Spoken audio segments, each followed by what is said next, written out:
Ice covers the roadways and sidewalks, you might appreciate a generous amount of salt to prevent slips and crashes. Your plants, however, do not. In fact, all that rock salt could be killing your trees and other landscape plants. Joining us this morning is Passo with the Davey Tree Expert Company to talk about how to protect landscapes now and what steps to take come spring to flush salts away. Good morning.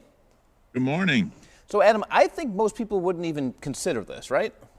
Yeah, it's something you don't really think about, but they're living things too, and salt is great in our food, and like you said, clearing away our driveways, but it definitely dries out the roots. It can dry out other parts of the plant that are getting hit by salt. How can you tell if your plants are getting hurt by that salt? Yeah, it's the plants that are right next to the roadways are going to be the ones that are obviously getting it the most. Even if you're off of a highway, that salt can spray a really long ways. So you'll see it kind of building up on the needles of leaves, on the trunks of deciduous trees, the trees that lose their leaves.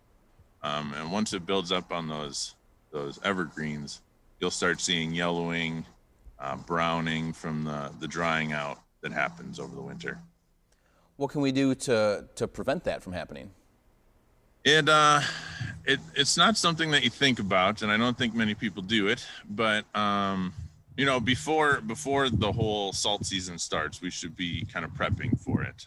If we know that we're along a roadway, we know that we have trees that get piled up with snow underneath, with salt mixed in. We can put a little bit of gypsum down to help alleviate the salt damage. Also, covering our evergreens with burlap helps a tremendous amount that are going to get salt sprayed. And then in spring, after the salt season's over, giving them a little wash down, washing them off, just spraying. I wouldn't do a power washer, but you could do a wash down with some water, kind of spray that off.